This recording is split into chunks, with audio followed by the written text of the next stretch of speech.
우리가 잠언서 9장 말씀을 읽었는데 이 잠언서는 1장부터 9장까지가 한 묶음으로 되어 있습니다.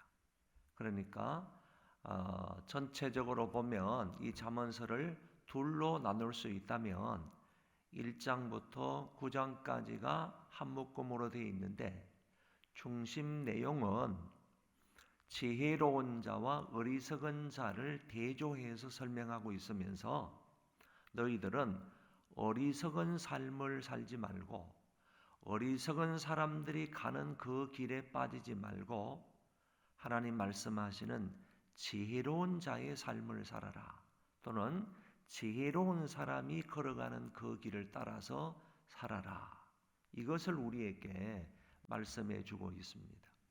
그러면서 오늘 9장은 1장부터 9장에 나와 있는 전체적인 내용을 요약해 주고 있는 잠언의 절정의 말씀이다. 다시 말해서 1장 9장에서 나오는 그런 여러 내용들을 가르쳐 주고 있으면서 동시에 아주 절정에 이르는 교훈의 말씀을 우리에게 주고 있다. 이렇게 생각하시면 되겠습니다.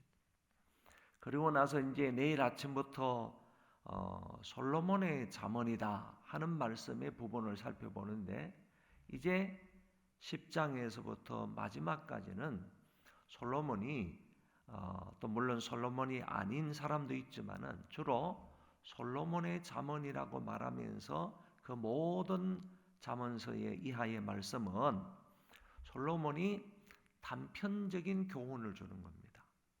단편적인 교훈, 내일 아침에 말씀을 드리지만은 오늘 우리가 한 줄 시를 쓰지 않습니까?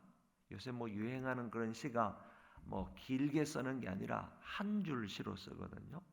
그걸 이제 한 줄 시라 그러기도 하고 오늘 잠언에 빗대어서 말하면 한 줄 교훈으로 우리에게 우리의 삶을 교훈해 주는 그런 말씀들이 솔로몬의 잠언이라 하는 그런 명칭 아래에 숱한 그런 잠언의 말씀이 이제 10장에서부터 마지막 장까지 기록이 되어 있습니다. 그래서 이렇게 잠언 전체를 둘로 나누는 부분이다 하는 것을 생각을 하고 앞부분의 절정의 말씀이 오늘 우리가 읽은 잠언서 9장의 말씀이다. 이렇게 생각을 하시고 잠언서 9장의 말씀은 전체적으로 내용을 가만히 보면 세 부분으로 나눌 수 있다. 이런 점을 생각을 하시면서 말씀을 경청할 수 있기를 바랍니다. 먼저 1절부터 6절의 말씀에 보면 지혜가 초대를 합니다.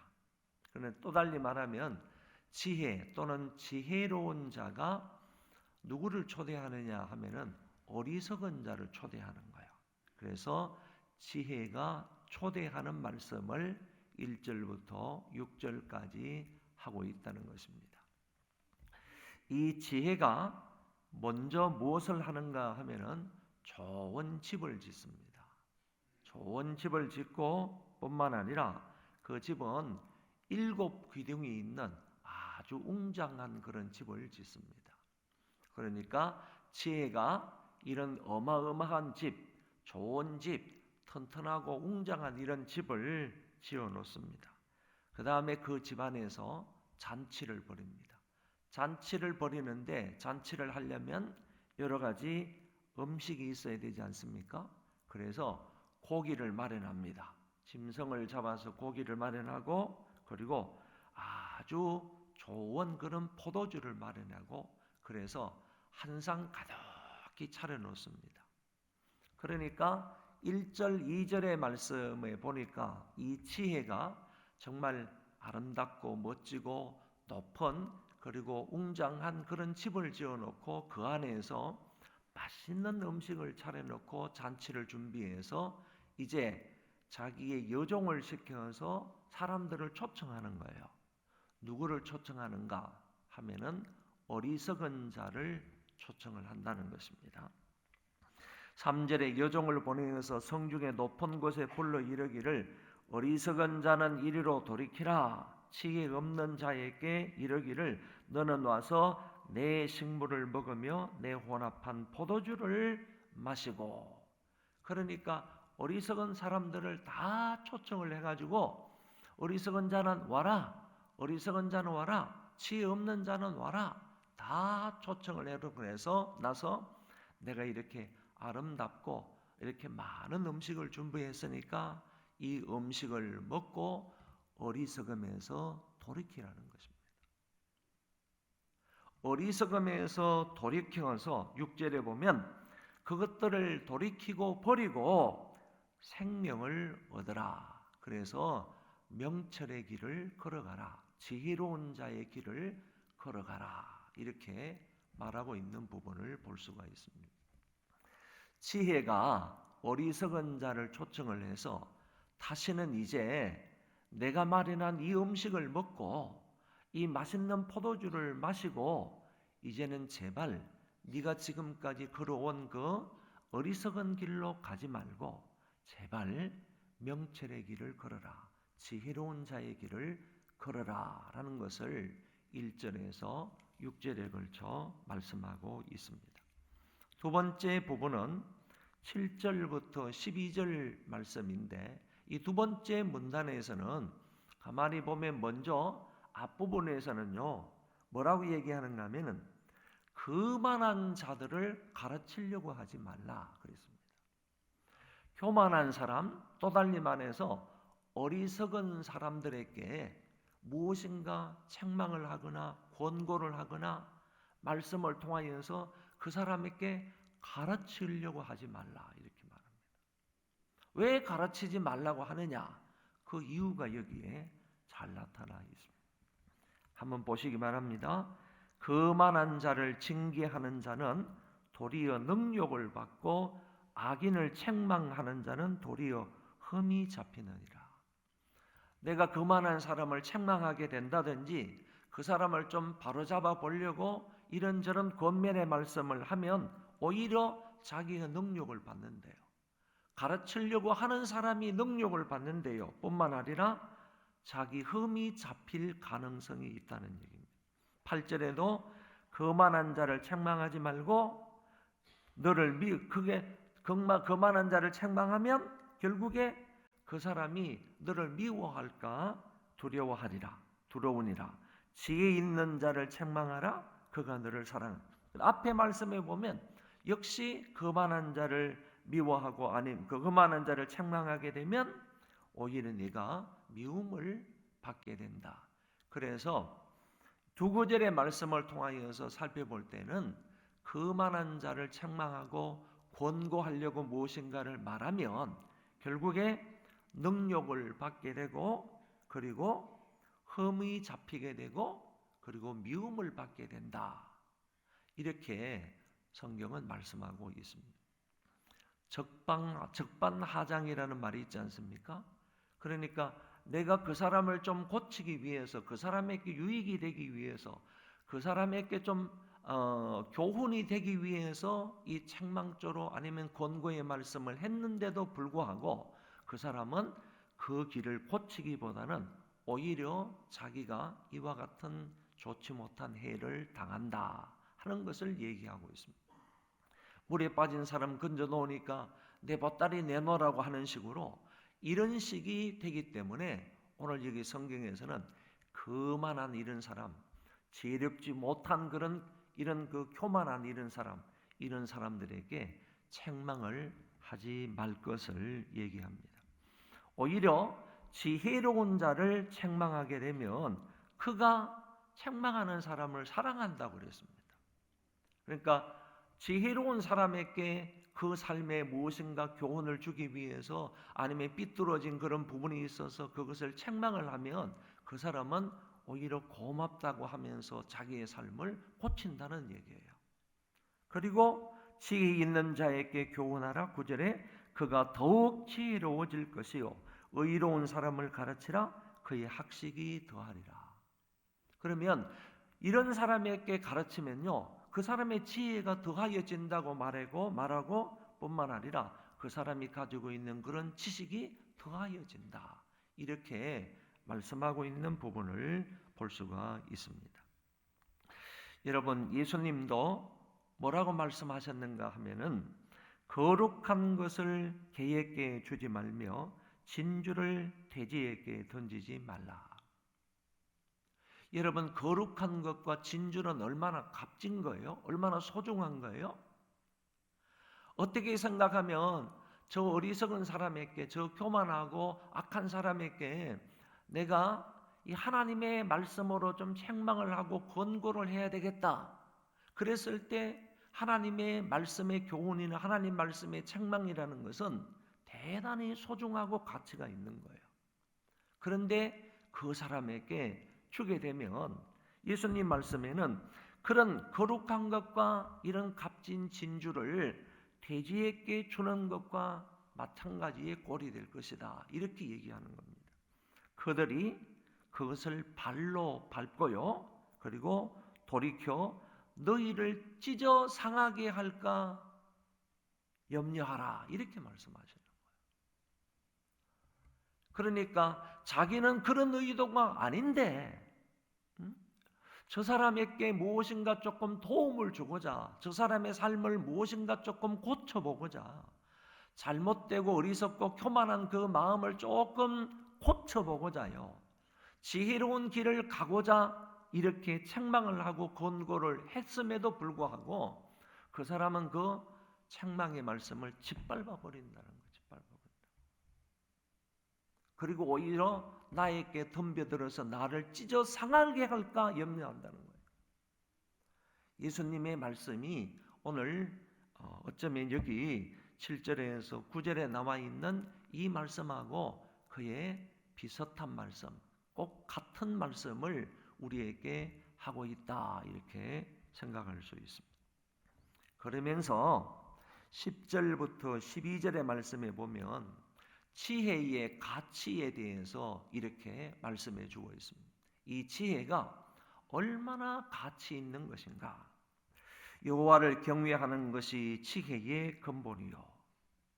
여러분, 여호와를 경외하는 것이 지식의 근본이다 하는 말씀을 우리 잠언서 1장 7절에서 살펴보았어요. 그러면 오늘 여기에서는 여호와를 경외하는 것이 지혜의 근본이라고 말했다 그러면 실제적으로 거기에서 말하는 지식과 여기에서 말하는 지혜는 그에 비슷한 의미를 가지고 있다. 이렇게 보아도 무방한 것입니다. 여러분, 우리가 가질 수 있는 지식과 지혜는 결국에는 누구로부터 어디에서부터 온다는 얘기예요? 하나님으로부터 온다는 거예요. 하나님으로부터 오는데 실제적으로 좀 더 구체적으로는요, 하나님 여호와를 경외하는 데서부터 온다는 거예요. 우리가 가지고 있는 모든 지식 다 그래요. 우리가 가지고 있는 모든 지혜 다 그래요. 여러분, 지금도 마찬가지입니다. 여러분, 성경이 어렵나요? 아니면 쉬운가요? 저는 성경이 너무 어려워요. 너무 어려워요. 보고 또 다른 책들을 참고하고 그래도 안 풀리는 문제가 너무 많아요. 이해가 안 되는 말씀이 너무 많아요. 그런데요, 어떤 때는 하나님 앞에 잠시라도 기도하면서요, 하나님, 내가 이거 무슨 말씀인지 모르겠습니다. 좀 깨닫게 해주세요. 알게 해주세요. 성령님의 역할이 그것이라고 하시니까 성령님, 이 미련한 저를 좀 깨닫게 해주세요. 이 말씀이 무슨 의미인지 잘 알게 해주세요. 이렇게 기도하면요, 이상하게도 그 말씀이 해석이 되는 거예요. 이상하게도 그 말씀이 깨달아진다는 얘기죠. 이런 지혜와 이런 지식이 어디로부터 오는 거예요? 하나님 여호와를 경외하는 데서부터 와요. 경외라는 말이 무슨 말인지 아세요? 나보다도 하나님이 더욱더 막강한 분이시다 하는 것을 아는 게 경외예요. 나보다도 하나님 여호와가 어느 정도 강하신 분이냐 하면은, 어느 정도 대단한 분이신가 하면은, 하나님 여호와는 나보다 막강하게 강하신 분이다. 막강한 분이시다라는 것을 아는 것이요, 하나님 여호와를 경외함의 출발이에요. 그렇게 되면요, 마땅히 하나님 여호와를 경외하게 돼요. 나는 모릅니다. 어리석습니다. 부족합니다. 인정을 하고 하나님 가르쳐 주세요. 하나님은 나보다 훨씬 더 지혜로우신 분이고 막강하신 분입니다. 인정을 하면 하나님께서 당신의 백성들에게 지혜를 주시고 지식을 주신다니까. 그러니까 우리가 가지고 있는 모든 지혜와 지식은요, 뭐 이 가운데도 계시는 줄 모르겠어요. 여러분, 석사학위를 공부하고 전문가가 되기 위해서는 박사학위를 공부하는데요, 박사학위 공부할 때요, 신학 박사 공부하는 사람들은 무지하게 기도합니다. 무지하게 기도. 공부하는데 무슨 기도를 한다고요? 그럴 수밖에 없어요. 그러니까 일반 학문도 마찬가지예요. 기도하면서 논문 한번 써보세요. 그렇지 않고 쓰는 논문하고 분명히 다를 거예요. 논문의 질이 다를 거예요. 조금 뭐 바깥에 나간 문제지만은 오늘 여기에서 지혜의 가치를 말하면서 우리가 가지고 있는 지혜, 지식, 이 모든 것은요, 여호와를 경외함으로부터 온다는 경우예요.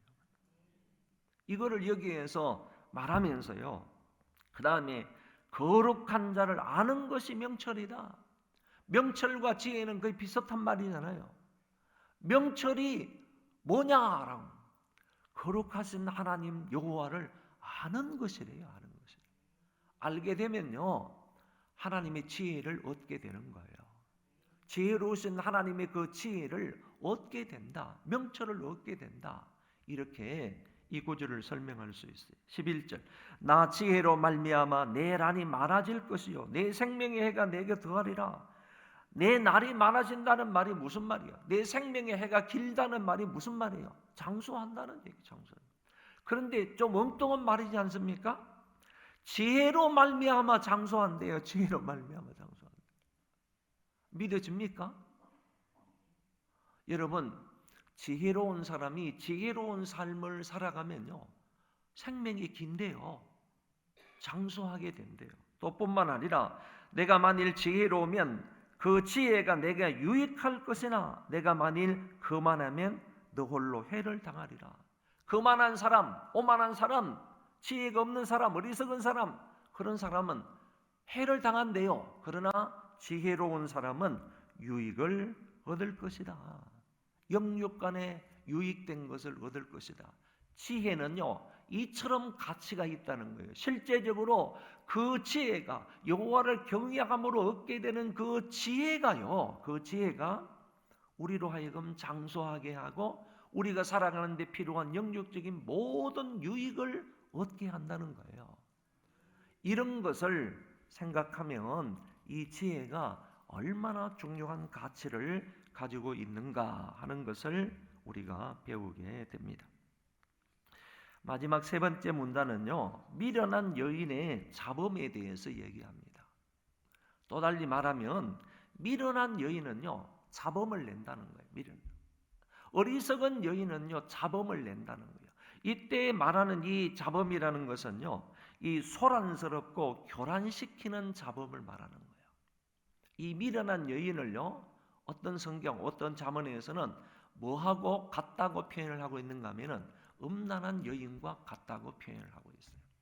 그러니까 미련한 여인, 음란한 여인은 자범을 일으킨다는 거예요. 이 자범은요, 건강한 남자를 자기 집 앞으로 가는 걸 갈 때 그 건강한 남자를 호리는 말로도 표현이 되어 있어요. 꼬시고 유혹하는 그런 말로도 표현이 되어 있다는 거예요. 자범이라는 말이에요.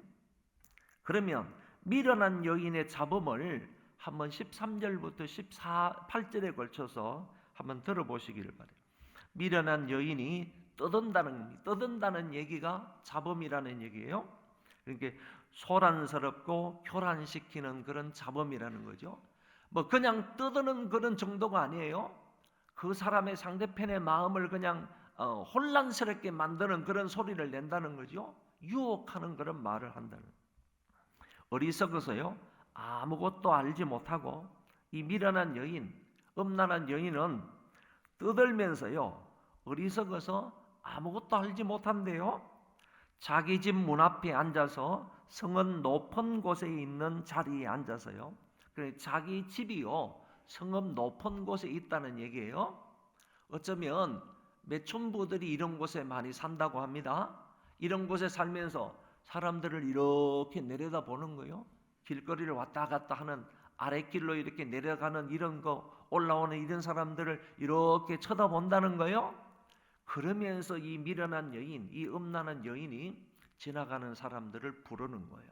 잡음을 낸다는 거죠. 15절 자기 길을 바로 가는 행인들을 불러 이르되, 그 길을 왔다 갔다 하는 사람을 불러서 이렇게 말하는 겁니다. 16절 어리석은 자는 이리로 돌이키라.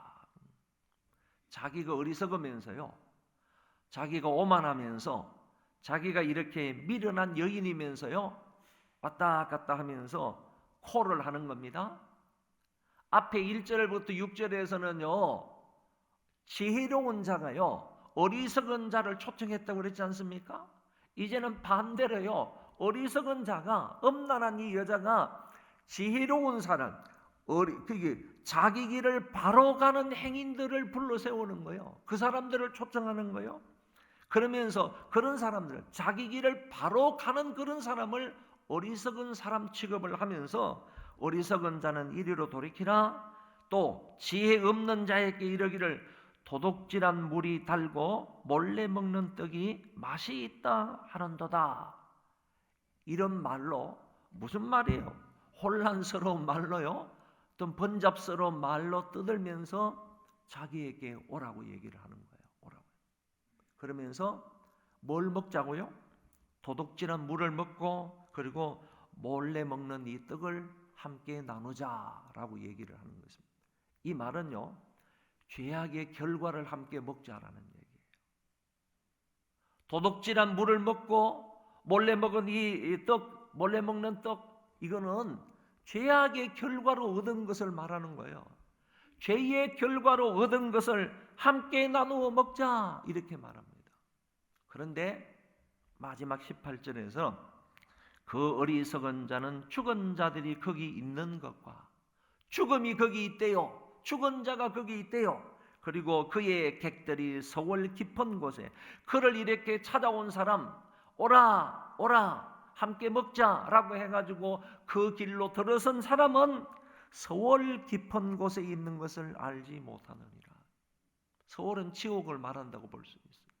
그러니까 마지막 구절에서요, 그와 함께 있는 사람은 결과가 어떻게 되느냐, 뭐가 그들과 함께 하느냐, 음란한 이런 여자, 어리석은 여자의 꼬임을 받아가지고 그와 함께 먹고 마시는 그 사람에게 결과가 어떻게 되느냐, 이 결과가. 그거는 죽음과 서울이라는 거예요. 죽음과 서울. 여러분, 이런 말씀들을 우리가 살펴보면서요, 정말 우리가 이 세상 길을 어떻게 살아가야 될까요? 이 잠언서 기자가 오늘 이 잠언 9장을 통해서 우리에게 말씀하시는 이 말씀을 듣는 저와 여러분들은 어떤 길로 가야 되느냐, 어떤 길로 가야 되느냐. 지혜가 만약에 부를 때요, 우리가 지금 혹시 잘못된 길로 들어서 있으면 그 지혜에 초청해요. 빨리 응하여서 그쪽으로 가야 돼요. 계속 이 길로 가면 안 된다는 거예요. 삐뚤은 길로 가면 안 된다는 거예요. 어리석은 이 길로 가면 안 된다는 거예요. 그리고 혹시 우리가 살아가다가요, 우리 주변에서 이 음녀와 같은 사람, 미련하고 어리석은 이런 사람이 우리에게 다가와가지고, 야, 이게 몰래 먹는 떡이 맛있어, 이거 같이 먹자, 이렇게 유혹을 하거나, 아니면 와가지고 이게 우리가 도둑질한 그런 물이야, 도둑질한 결과로 이렇게 맛있고 좋은 것이 있어, 이거 함께 나누자. 그래도 우리는 그것을 단호하게 뿌리치고 그것을 거절하고, 내가 왜 그 길을 가냐, 나는 하나님의 백성이다, 하나님의 자녀다, 내가 갈 길은 그 길이 아니다, 단호하게 그것을 거절하면서 하나님이 기뻐하시는 이 길을 묵묵히 걸어갈 줄 알아야 되는데, 우리는 양쪽 길이 어떤 길인지도 제대로 알지도 못하면서요, 일로 갔다가 절로 갔다가 절로해서 이쪽으로 갔다가 우리의 삶이 엉망이지 않느냐 이게. 정말 내 삶이 이 길로 똑바로 걸어가고 있는지, 아니면 그냥 이 길로도 갔다가 또 이쪽으로도 갔다가 이쪽으로 갔다가 이런 삶을 살고 있지 않느냐, 살고 있지 않느냐. 오늘 이 말씀을 좀 잘 깊이 생각을 하면서요, 솔로몬이 말씀하고 있는 이 잠언의 교훈을 우리 마음속 깊이 새기면서요, 지혜의 초청에 응할 수 있기를 바랍니다. 그리고 이런 어리석은 사람이 초청을 하더라도요, 결코 그런데 눈길조차도 두지 말고요, 여러분들의 발걸음이 그런 길로 빠지지 않도록 하시고요, 항상 하나님의 말씀이 무엇을 요구하고 원하시고 계시는가, 거기에 저와 여러분들의 삶의 초점을 맞추어서요, 그 길로 걸어가서 하나님 앞에 영광을 돌리는 그런 복된 삶이 되시기를 바랍니다. 우리 찬송 한 장 부르고 1절 마지막 절만 부르고 함께 통성으로 기도하겠습니다.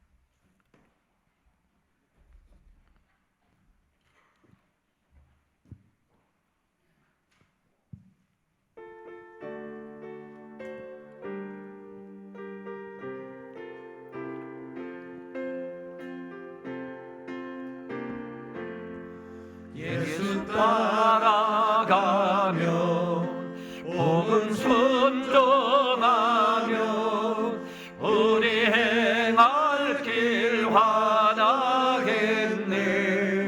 주를 의지하며 순종하는 자를 주가 늘 함께 하시리라.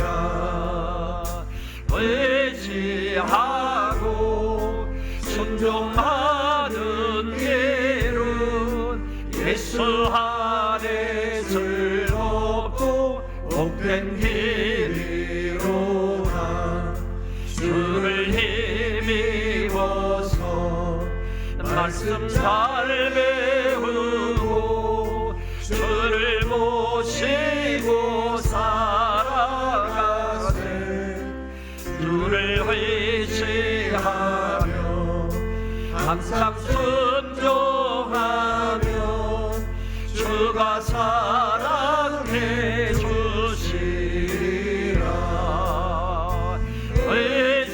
의지하고 순종하는 길은 예수 안에 즐겁고 복된 길이로다. 성경 한 구절을 읽어드리겠습니다.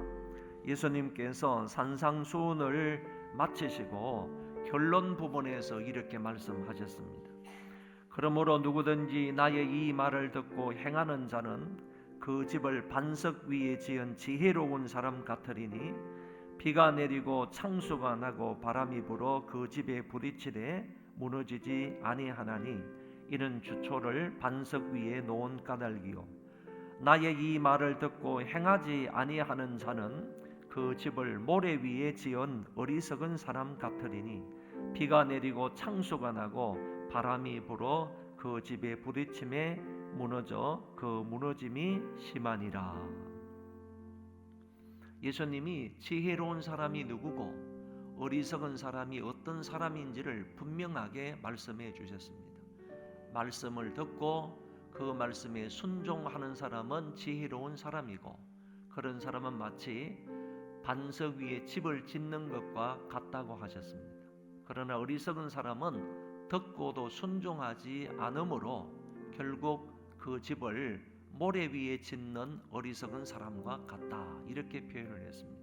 그런데 동일하게요, 비와 바람과 창수가 날 때 어리석은 사람에게 부딪힐 수도 있고, 그것이 동일하게 지혜로운 사람에게 부딪힐 수도 있어요.